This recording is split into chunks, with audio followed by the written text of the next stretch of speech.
grateful to you. Thank you so much.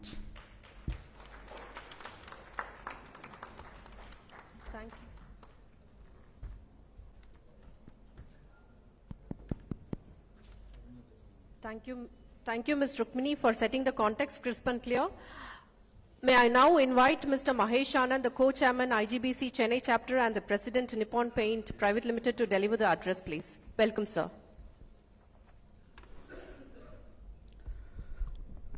Morning, ladies and gentlemen, and let me also welcome the Honorable Minister and the dignitaries on the dais.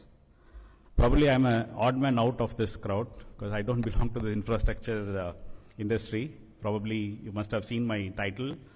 I'm the president for Nippon Paint India Private Limited, but my other hat what I'm wearing here is as the co-chairperson for the Chennai chapter of IGBC, Indian Green Building Council, which is also part of CII. So probably my topic, or I will be talking on the devil's advocate. When you do infrastructure developments, what you should keep it on mind is also sustainable infrastructure is more important. So from IGBC's perspective, that's what you all will be discussing, of course, in the 4 panel discussions, what has been scheduled, because we have to be responsible for the future generation also. That's what we are advocating in IGBC. So my role here is just to talk about what IGBC is doing, how the other developments will impact the planet, and probably the promote IGBC Congress, which is happening in Chennai after 10 years. That's my agenda here. So let me start with a small data which has been shared to me. Cities are responsible for almost 75% of the global carbon dioxide emissions, with transport, buildings, energy, and waste management accounting for the bulk of urban green gas emissions.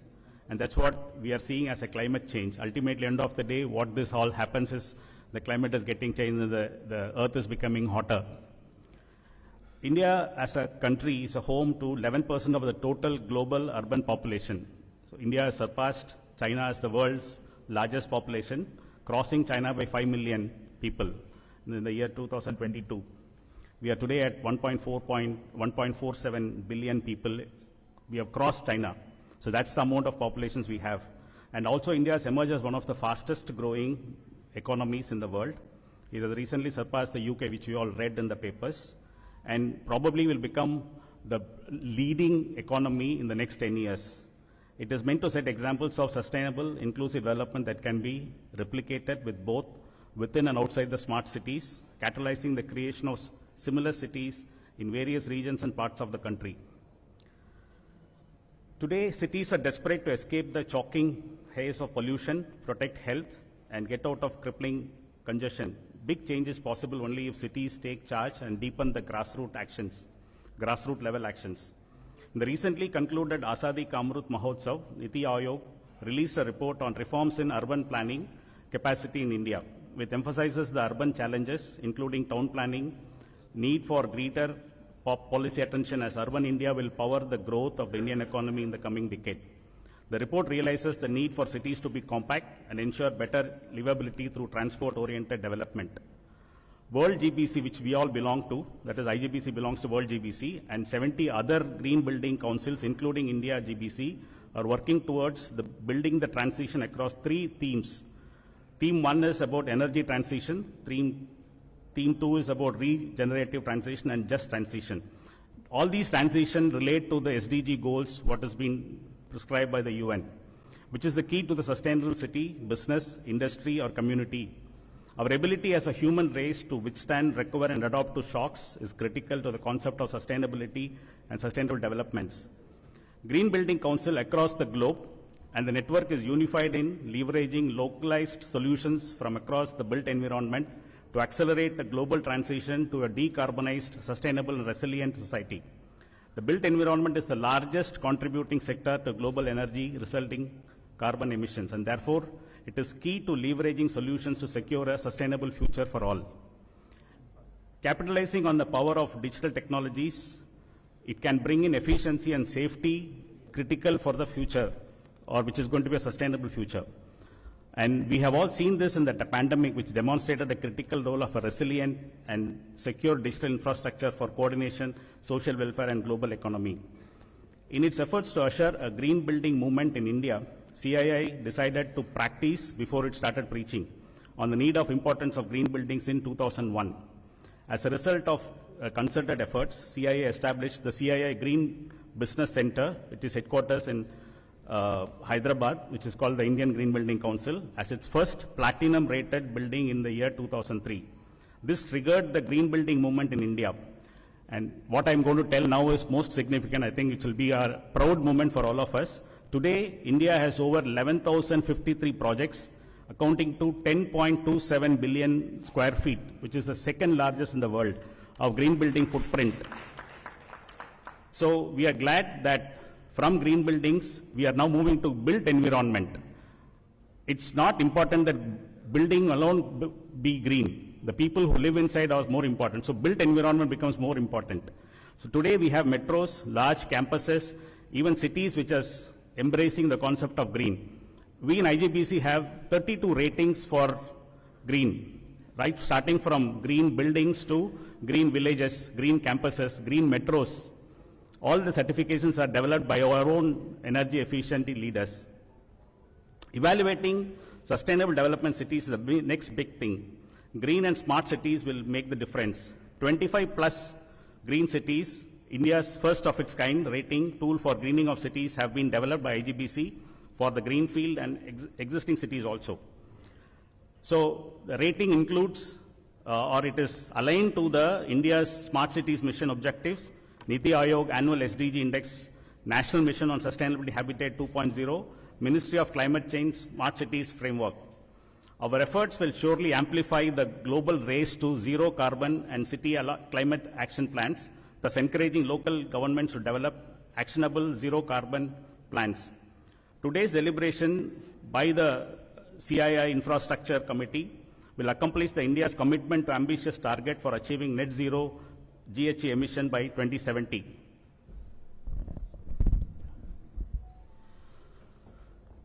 So what we are aspiring in 2030 is to reduce 30% of green rated buildings, increase 30%, to have 30% of green rated buildings, 45% of code compliant buildings, totaling up to about 25% of building sector focusing on reduced green gas emissions, reduce solid waste, reduce energy consumption, reduce water consumption. This is what I was talking about, sustainable, very sustainable infrastructure development, what we have to plan for. Reduced carbon emission, reduce solid waste, reduce energy consumption, and reduced water consumption. So in terms of market potential, green products, materials, and technologies, it is estimated that by 2030, this is going to be about $400 billion US. This offers excellent growth opportunities for manufacture of green products, materials, and technologies. So from CII, IGBC, we are hosting the 21st edition of the flagship event, Indian Green Building Congress 2023. As I said, it is coming to Chennai after 10 years. And from 23rd to 25th November at the Chennai Trade Center here in Chennai, Nandambakam, and Tamil Nadu.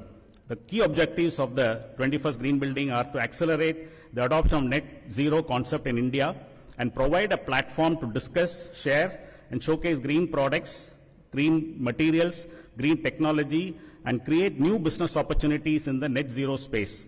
The theme for IGBC 2023 is advancing net zero buildings and built environment through decarbonization. So I'm sure this conference of advancing net zero for buildings and built environment will explore how national, regional, and local governments and organizations, communities, academic institutions, the private sector, and all relevant stakeholders can work together to create sustainable, carbon neutral, inclusive cities and towns. I take this opportunity to invite all of you for this international conference exclusively on the green built environment. Conference happening for 3 days. There is an exhibition which will be showcasing about 500 plus green products in building sector. So the entry for the exhibition is free. So please do visit this. It will be very useful, very encouraging, and very knowledgeable for you. So IGBC would continue to work more closely with the stakeholders in building a greener and healthier India. Thank you so much. As I finish, I just have one more agenda of presenting the IGBC coffee table book to the minister as part of our green initiative. So this also has forward greetings from the Prime Minister Modi ji. So please let me hand it over to you.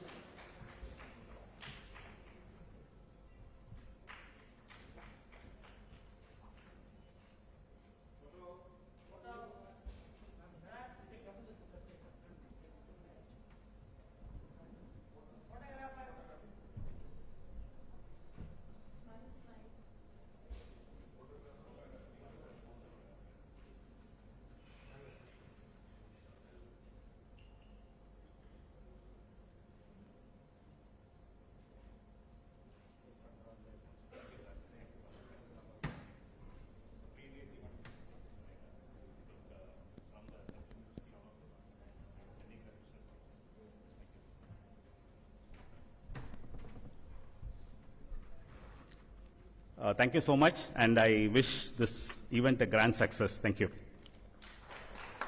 Thank you, Mr. Mahesh Anand, for briefing the members about the importance of sustainable infrastructure, the decarbonization and the green building movement.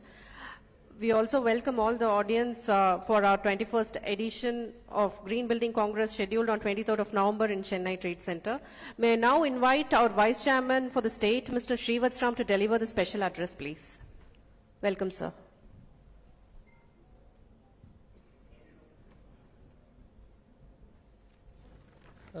Good morning, ladies and gentlemen, and a special thank you and welcome to our Honorable Minister, Dr. L. Murugan.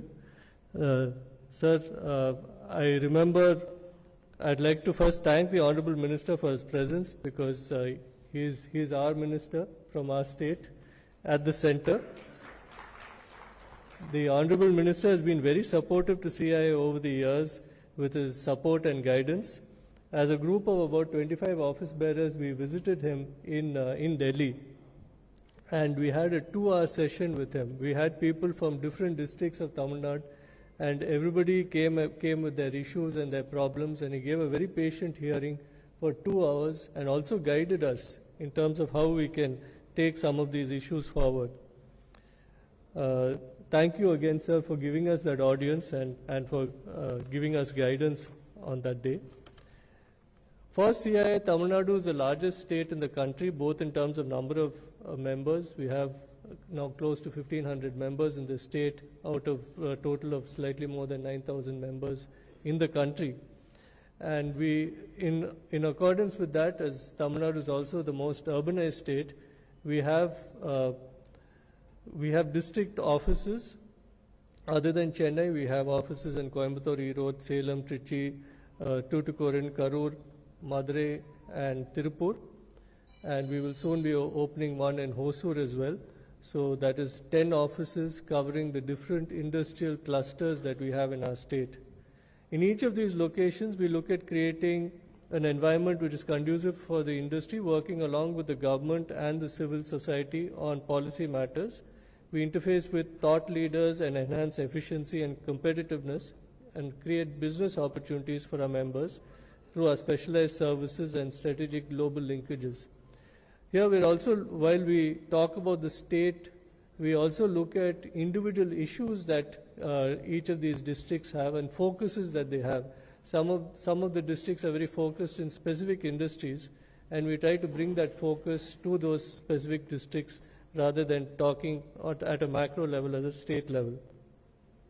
As India strategizes towards the next 25 years to India at 100, we realize that India needs to scale its competitiveness and go up the ladder to drive growth. It also needs to internalize the tenets of sustainability and climate action and accelerate its globalization journey for leadership in a changing world. To this extent, the role played by industry will be central to the country's progress and success as a nation. CII, with its theme for 22-23 as towards a competitive and sustainable India at 100, growth, inclusiveness, globalization, building trust, has prioritized 6 action themes that will catalyze the journey of the country towards its vision of India at 100. For all this to happen, we realize that infrastructure is the need of the hour. The government of India has been very focused on building infrastructure consistently over a number of years through the budget initiatives that are there. And the state government of Tamil Nadu also are working extensively towards investing in existing and new opportunities on this front to enhance our competitiveness, sustainability, and inclusive development. As one of the most industrialized and urbanized states in the country, Tamil Nadu has a major role to be played towards achieving these national targets and aspirations. Now, there are two sides. One is there's a growth that is happening and that India is participating in over the next 10 to 20 years. The second thing is we also have different industry segments which have different needs, and those need to be specifically met, and that will be covered in the conference. Another angle specific to Tamil Nadu is the distribution of industry across the state. As I said, we have 9 different districts. Each one has got its own drive. Each one has a goal of where they want to be 25 years from now. And the infrastructure needs to come up in those areas other than places like Chennai, which will get it anyway. But we need to focus on more distributed infrastructure as well.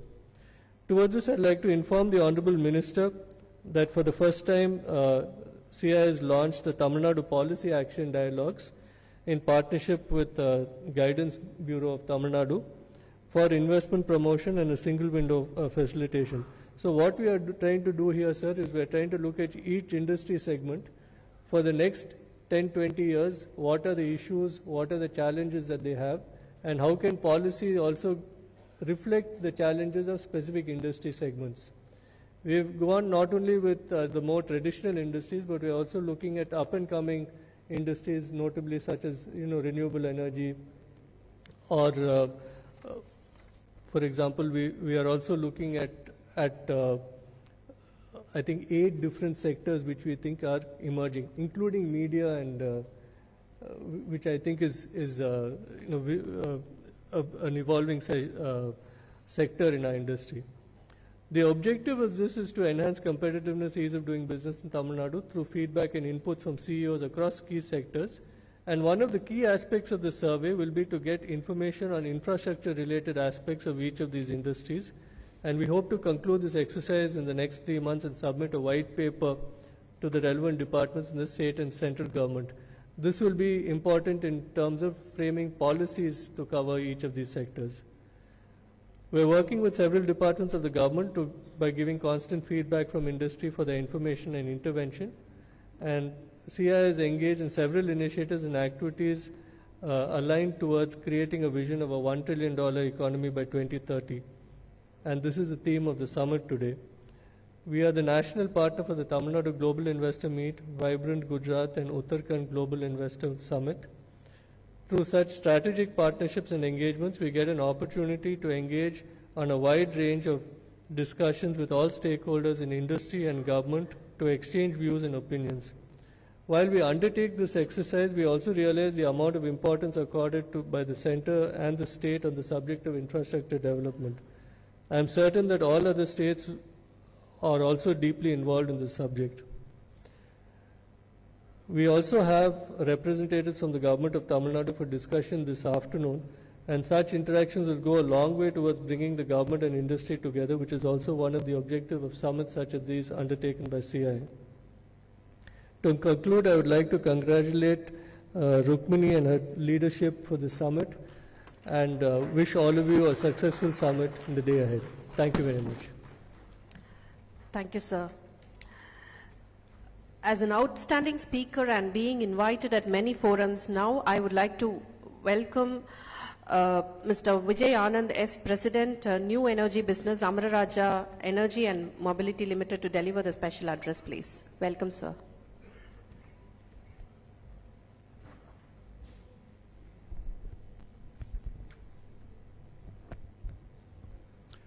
Very good morning, and my greetings to Honorable Minister Dr. L. Murugan, who has graced this occasion, and the other dignitaries on the dais, Rukmini, Mahesh, Mr. Sivats Ram, and Mr. Suresh Krishnan.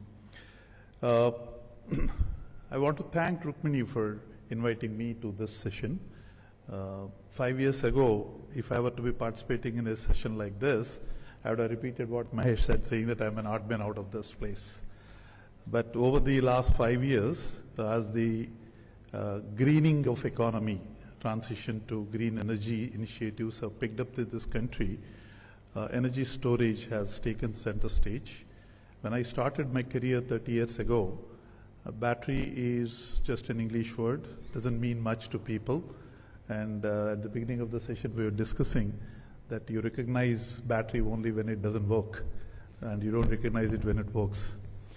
But I think over the last 5 years, battery, specifically energy storage in general, has been a buzzword globally, not just in India, across various stakeholders, hedge funds, investment bankers, academicians, researchers, industry captains, and even policymakers. So it's been a key word of discussion as we are navigating through the economic growth.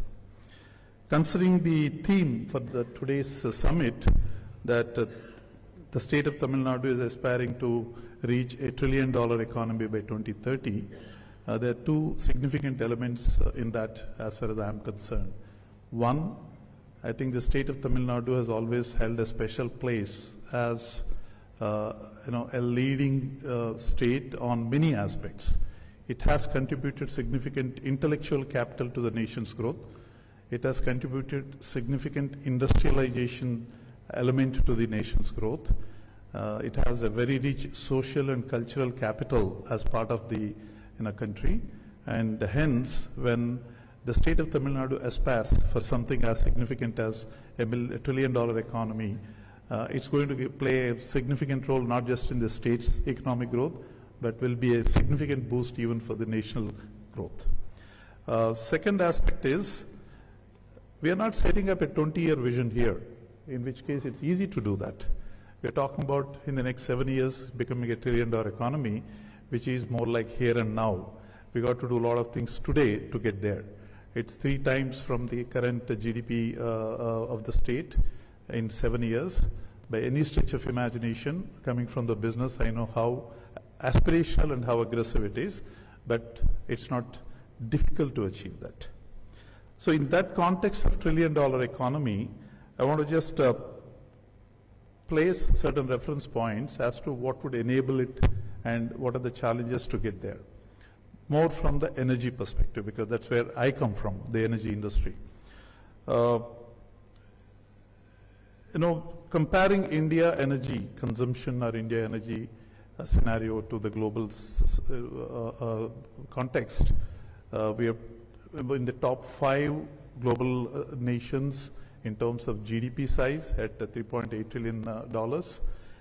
In terms of energy consumption, we are not the top 3 in per capita. We are much below the table. This morning I was trying to search and I had to really go down the table to know where India is on energy consumption per capita.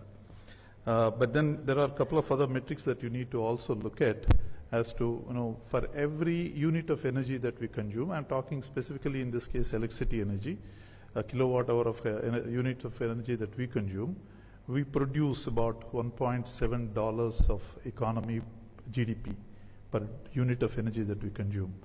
China is at 2, United States is at 5.5, which means our electricity energy consumption efficiency need to go up significantly before we start consuming more energy.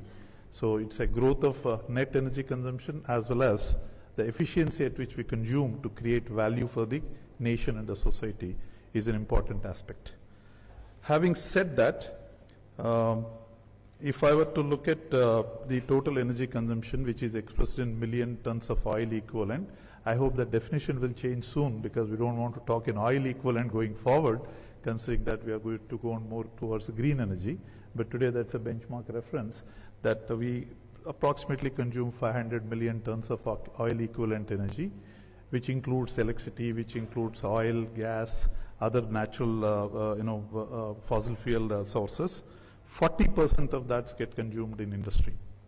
And in Tamil Nadu, 60% of the industrial GDP comes from manufacturing. So I think, manufacturing industry is a center of a lot of energy consumption. We have to recognize that. The next largest component of energy consumption is coming from building industry. And Mahesh talked about green building initiatives here, which is very important. And then the third is 10% in transport. So 40 plus 15 plus 10, we are talking about 2/3 of the energy getting consumed across 3 sectors. So if you have to look at managing our future energy needs in a manner that it's sustainable, we have to focus on how are we going to design our industrial growth, how are we going to design our new building construction and infrastructure establishment, and how we are going to design our transport needs for the future. It makes a lot of difference. But out of this total 500 million ton equivalent, oil equivalent, approximately 1/4 of that is electricity today. The forecast is this 1/4, 25% of electricity component will grow to 45% by 2030, where the total energy consumption is likely to grow by 1.7 times to about 875 million tons of oil equivalent. So 500 when it moves to 875, whereas the electricity component in that will move from 117 today to 390, that is 3.3 times. So the electricity component is going to grow at twice the rate of the overall energy consumption. So we'll have to figure out ways and means of how are we going to create generation sources related to this electricity. That's where I think the green energy becomes extremely important. And the statistics suggest that the growth of fossil fuel-based energy would be at least 1/3 or 1/4 of the growth of renewable energy, which is good news. Now that's probably the plan we have. It's not going to happen in a natural course of action, which means a lot of effort has to go into creating renewable energy infrastructure on the generation side. The challenge with renewable energy is about the plant load factor that you call about. Today, solar operates at around 20%. So when you talk about generation capacity to actual consumption, or the capacity versus generation, a coal-based thermal power plant has a plant load factor in excess of 60%, whereas solar is at 20%, which means you may say that you have a 1 gigawatt capacity of solar, but that can only produce 1/5 of its capacity in terms of units, whereas the equivalent of thermal plant can produce 3 times of that energy. So we have to recognize that factor. So as we see over the next 10-year period, there will be significant effort to add capacity in the solar and wind, which contribute today approximately about 1/3 of the installed capacity. But we are also going to increase the plant load factor. There is a target to increase the solar from 20 to 30 and the wind from 22 to 25, which means the more and more capacity that we are adding in these sectors will also be translated into higher generation. I think this double-edged approach is what we need to have to get to what is considered as a sustainable growth. So what does sustainable growth in the energy space means? There are pathways to what we call as India's energy transition. The 3 focus areas that we need to look at. One is grid decarbonization. A lot of grid energy component today comes from fossil fuels. We'll have to reduce that. And the government of India has already set a vision for about 500 gigawatt of renewable energy, which means we need to add about 40-45 gigawatt per annum from now onwards. And that's more than twice of what we do today. So it needs to be moved on to the higher gear. And from a energy storage perspective, from where I come from, this also translates to 200 gigawatt hour of cumulative energy storage installation to be carried out. And those who are familiar with these numbers understand how significant and how complex it is to be able to add 200 gigawatt hour of energy storage. It will come from multiple technologies. We'll have a session in the afternoon to take a deeper dive into the energy storage technological issues, but a 200 gigawatt hour of additional energy storage capacity is required. The second element of energy transition is about industrial decarbonization. We have core industries such as steel, cement, aluminum, fertilizer, chemical industries that are energy hungry and also consume a lot of chemicals like hydrogen, that is again a very energy hungry production process. We require about 5 million metric tons of hydrogen production per annum. 5 million metric tons of hydrogen production. I'm sure a lot of you are hearing about hydrogen generation, and then hydrogen comes in all colors, interestingly. Gray hydrogen, blue hydrogen, pink hydrogen, green hydrogen. And we'll have to figure out how are we going to have more and more green hydrogen out of this 5 million tons of hydrogen per annum that's required. Then we also have to look at carbon capture, utilization and storage, CCUS, which would be another technology that will help us reduce the carbon footprint as in more and more energy demand occurring. That's on the industrial decarbonization. Then there is the transport decarbonization, very close to my heart because that's where the transition to e-mobility is happening. And government has set a vision of 30 by 30, 30% of vehicles to be electric powertrain by 2030. Today, we have about a little over 3 million EVs running on the roads. I was surprised when I heard that number. Are there really 3 million vehicles on the road? But that's true. We're adding almost 1 million motorcycles every year, and that number is growing. But the vision of 30 by 30 means we will have 12 times of that 3 million. We're talking about, close to about 35, 40 million vehicles to be on the road by 2030. A lot of them are two-wheelers. About 25 million two-wheelers will be on the road. I'm talking about vehicle park, not annual production. And then you have close to about 3 million four-wheelers, totaling up to 30, 35 million units of electric vehicles. And Rukmini talked about the challenge related to charging infrastructure required to make these vehicles run on the roads.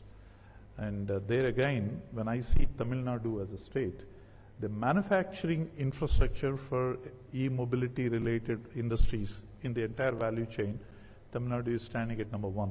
He is attracting significant amount of investment on the EV vehicle manufacturing side, gigafactories for batteries, and other components related to e-mobility.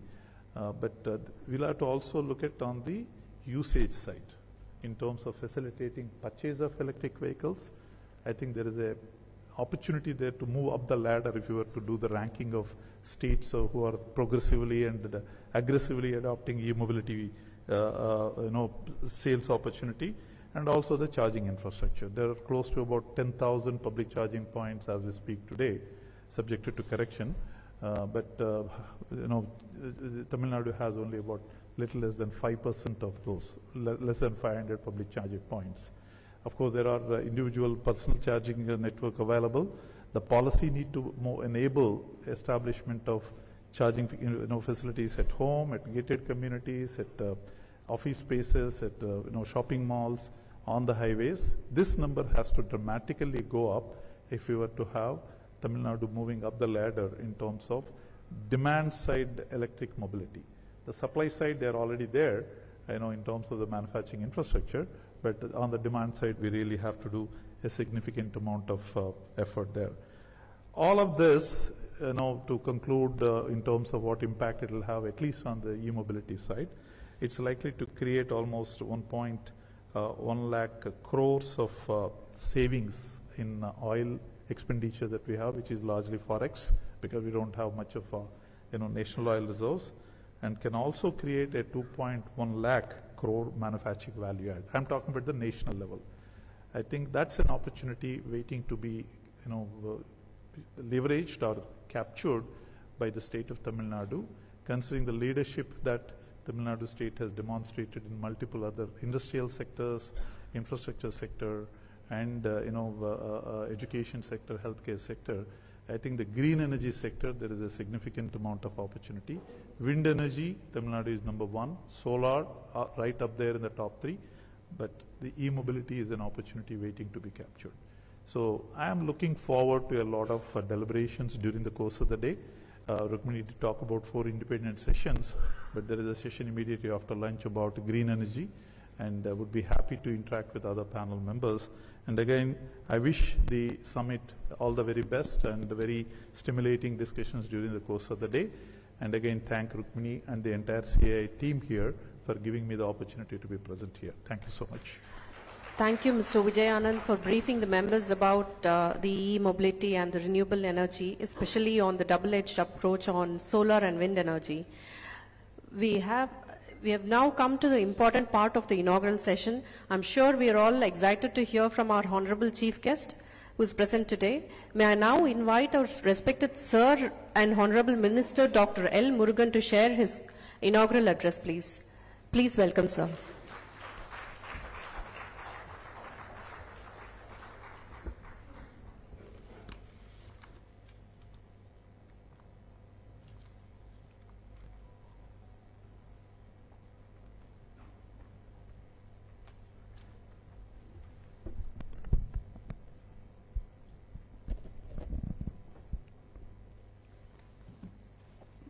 Tamilnadu Infrastructure Summit 2023 இந்த நிகழ்ச்சியை தலைமையேற்று நடத்தி கொண்டிருக்கின்ற மரியாதைக்குரிய ருக்மணி தியாகராஜன் அவர்களே, எனக்கு முன்னால் இங்கு உரையாற்றிருக்கின்ற கோ-சேர்மன் திரு மகேஷ் ஆனந்த் அவர்களே, vice chairman CA Tamil Nadu state council திரு ஸ்ரீவத்ஸ் ராம் அவர்களே, president new energy business mister Vijayanand அவர்களே,